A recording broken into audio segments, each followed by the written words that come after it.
கண்ணீரோட விதைக்கிற விதைகளுக்கு நிச்சயமா கம்பீரமான பலன் உண்டு.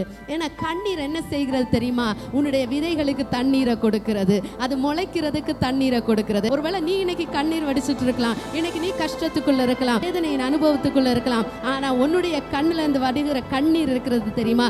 அந்த கண்ணீர் தான் உன்னுடைய விதைகளுக்கு உயிரை கொடுத்து அது முளை தெழும்புவதற்கு ஜீவனை கொடுத்து அது வெளியே வரப்போகிறது. நான் விதைக்கிற விதைகள் வெளியே வர வேண்டிய நாட்கள் வந்துடுச்சு. ஏன்னா நான் வடித்த கண்ணீர் எவ்வளவு அதிகமா இருக்கிறது. எத்தனையோ வருஷங்களா நான் கண்ணீர் வடித்து கொண்டே இருக்கிறேன், எத்தனையோ மாதங்களா நான் கண்ணீர் வடித்து கொண்டே இருக்கிறேன். எத்தனையோ சூழ்நிலைகள், எத்தனை நாட்கள் தாண்டிடுச்சு, இன்னும் எனக்கு பலன் வரலையே, இன்னும் எனக்கு பதில் வரலையே நான் நினைத்து கொண்டிருக்கிறேன். ஆனா இந்த விதைகள் என்னுடைய கண்ணீரானால் நனைக்கப்பட்டு கர்த்தருடைய வசனம் சொல்லுகிறது, கண்ணீரோடு விதைக்கிறவன் கம்பீரமான பலனை தருவான். இந்த கண்ணீர் என்னுடைய விதைகளுக்கு தண்ணீரை கொடுத்து அது முளைத்தெழும்ப வேண்டிய காலத்துக்கு